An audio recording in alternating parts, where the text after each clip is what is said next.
¿Qué tal amigos? ¿Cómo están? Ya estamos otra vez con más información. El día de hoy pues se inaugura el quinto foro del Parlamento abierto pues en vías de esta reforma eléctrica que propone el presidente pues para discutirla, para ver pues los puntos de vista de los pros, los contras.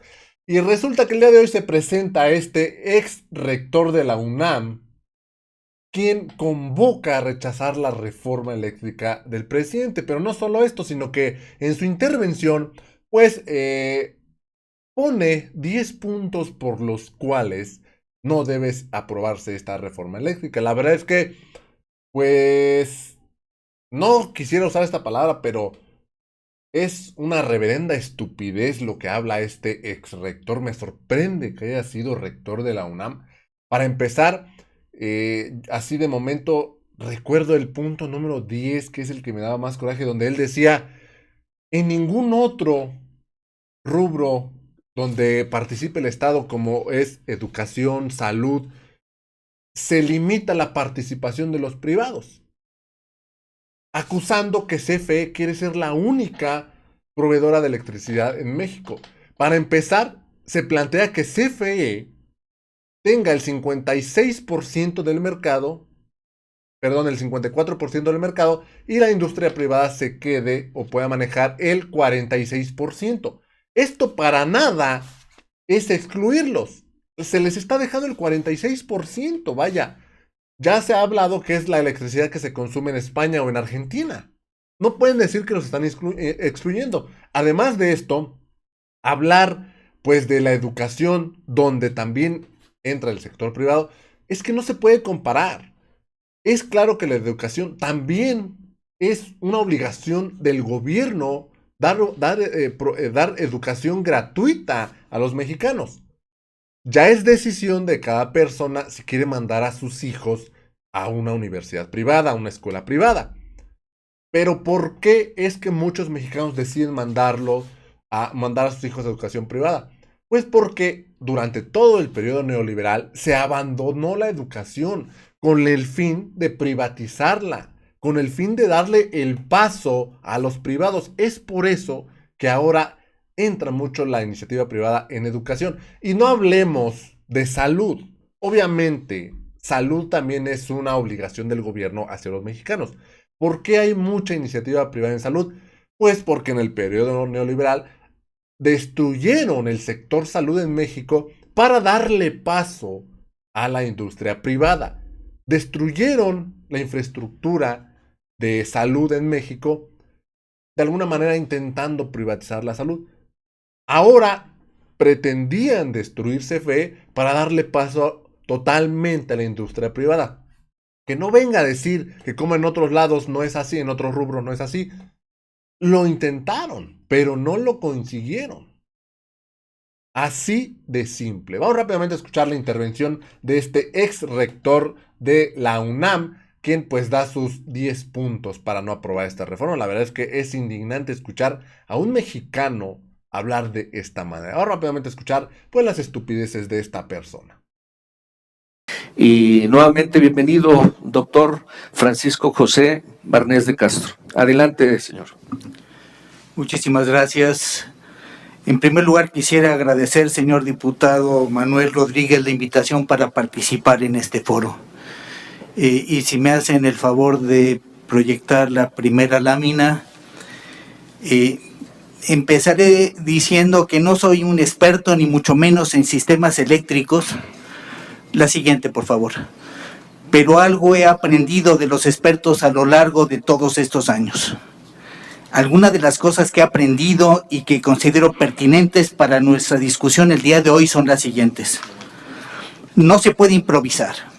Todos los sistemas exitosos del sector eléctrico responden a un modelo y a un diseño cuidadosamente planeado y consensado. No hay modelos únicos. Los mejores expertos nacionales o extranjeros no se ponen de acuerdo entre sí ni en el diseño del modelo ni en sus reglas de operación, y no solo por diferencias ideológicas que son naturales, sino por la misma complejidad de los sistemas eléctricos y por su rápida evolución. No hay modelos perfectos. Ninguno de los modelos existentes ha estado libre de fallas, incluso fallas catastróficas. Pero cuando se han presentado, no se tira el modelo por la borda, solo se hacen los ajustes necesarios para robustecerlo. En los modelos más exitosos de la práctica internacional coexisten dos esquemas. Un suministro de servicio público o suministro básico, como lo llama la nueva ley, y un mercado regulado en el que participa el sector privado para atender las demandas y necesidades de los grandes consumidores. En todo sistema coexisten un gran número de intereses encontrados que es necesario conciliar. Los de la hacienda pública, que cuida el uso de los recursos del pueblo, los de la propia empresa encargada del suministro básico, los de los inversionistas privados, los de los grandes usuarios, que son diferentes entre sí, ya que unos necesitan energía barata, otros requieren de un suministro seguro y confiable, y otros más privilegian las energías limpias el día de hoy. Y por último, pero no por ello menos importante, el de millones de usuarios que en ausencia de un regulador independiente carecen de defensa ante posibles errores e incluso abusos del suministrador básico. Para dar respuesta a estos problemas, en casi todos los sistemas modernos, además del operador del servicio básico o del servicio público, existe un árbitro regulador independiente que tiene como principal responsabilidad proteger el interés de los consumidores y conciliar el interés de los participantes. Un operador independiente responsable de despachar las centrales en el orden que más le convenga al país y de preservar la seguridad del sistema, y un organismo responsable de hacer los planes que permitan definir lo que el país va a necesitar en el futuro y de establecer la política del exterior. Si me pasan las siguientes.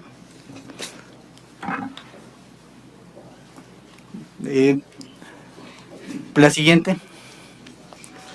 Hay dos factores que imponen la necesidad de revisar una y otra vez las reglas de operación de los sistemas eléctricos, por lo que su marco jurídico requiere gran flexibilidad. Los grandes avances de la tecnología que alteran de manera continua la conformación y la operación de los sistemas eléctricos, y la imperiosa necesidad de detener el cambio climático que está obligando a todas las naciones del mundo a tomar medidas cada vez más radicales para sustituir las energías fósiles con energías limpias. Regresar a un modelo que pudo haber sido exitoso hace 60 años y dejarlo firmemente amarrado en el marco constitucional sería un gravísimo error de consecuencias incalculables. Significa encerrarlo en una caja fuerte que requiere de la mayoría calificada del Congreso para poderla volver a abrir. Siguiente, por favor. A continuación expongo 10 razones por las que no debe aprobarse la iniciativa de reforma constitucional.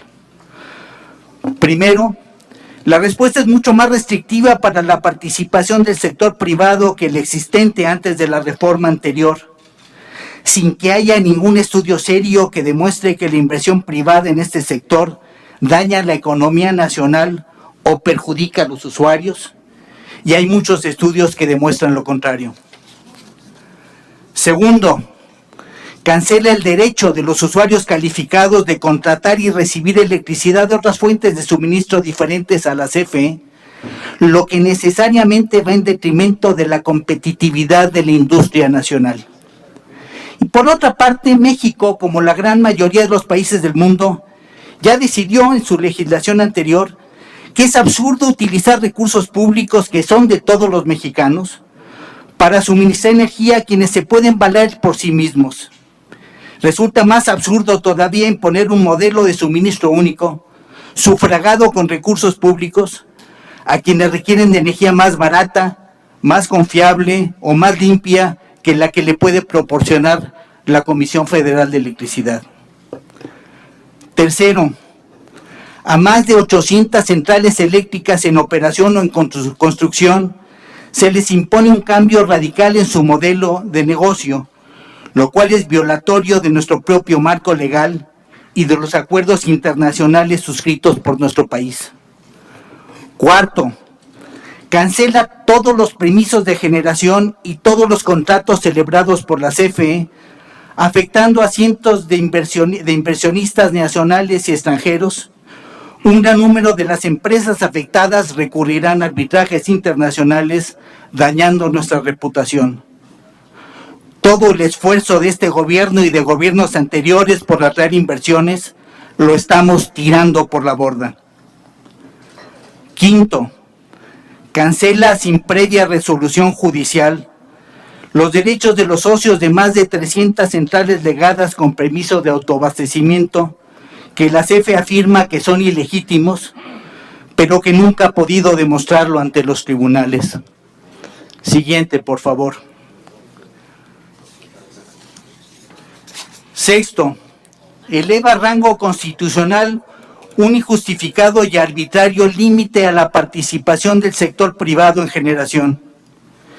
Y no queda claro si el límite constitucional aplica al despacho, que es horario, al mercado eléctrico, que es diario, o a la planeación del sector, que es anual. O de casualidad aplica para todos, hora, día y año.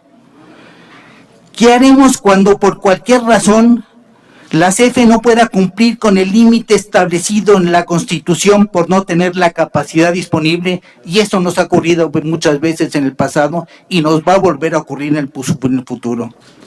¿Violaremos la Constitución o tendremos apagones generalizados? Ninguna de las dos opciones es aceptable.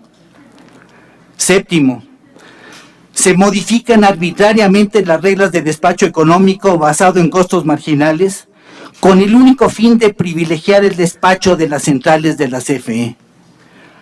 Al anteponer en el despacho económico a centrales más viejas, menos eficientes y más contaminantes de la CFE por delante de las centrales privadas, necesariamente se van a elevar los costos para el suministro básico y se van a incrementar las emisiones contaminantes al medio ambiente. Siguiente, por favor. Diversos estudios han estimado el sobrecosto para la CFE en $3,000 millones por año. Y este sobrecosto lo pagaremos todos los mexicanos. El sobrecosto para Pemex también será considerable, ya que con las nuevas reglas de despacho que se pretende imponer, sus centrales también serán despachadas después de las centrales de la CFE. Las modernas centrales de cogeneración eficiente tendrán que ser despachadas después de las centrales más viejas e ineficientes de la CFE. Como un pequeño ejemplo de lo que puede pasar, el despacho de la central de Petacalco con combustóleo, como se hizo el año pasado y que sería la norma futura, implicó la emisión de 1,000 toneladas diarias de óxido de azufre, los que se convierten en la atmósfera en 1,200 toneladas diarias de ácido sulfúrico, que terminan depositándose como lluvia ácida, dañando la salud de la población y el medio ambiente. Siguiente.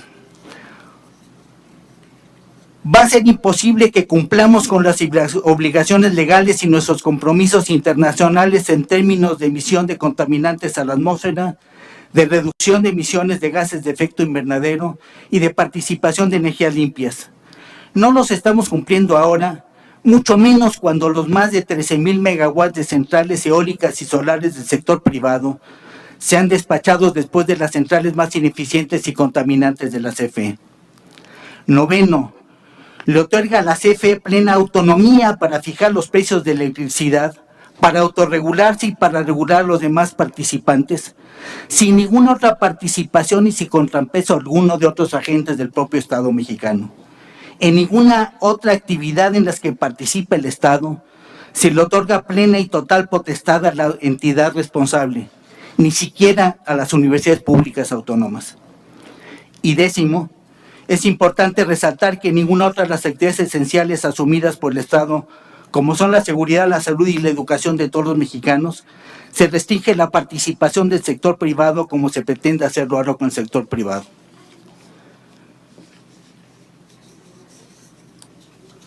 Y me salto la propuesta de 10 propuestas concretas para atender la demanda de fortalecimiento de nuestra demanda pública que no requieren modificaciones al marco constitucional. sino únicamente a la ley de la industria eléctrica, y se las dejo para los señores legisladores. Y quisiera terminar con la última lámina. La reforma al marco constitucional propuesta por el Ejecutivo debe ser rechazada en todos sus términos por el grave daño que causaría al sector eléctrico, a la propia CFE, a las finanzas públicas, a la confianza de los inversionistas y a la economía nacional. La mayoría de los reclamos atendibles que en su momento ha planteado la CFE pueden y deben ser atendidos a través de modificaciones a la ley de la industria eléctrica. Muchas gracias por su atención. Gracias.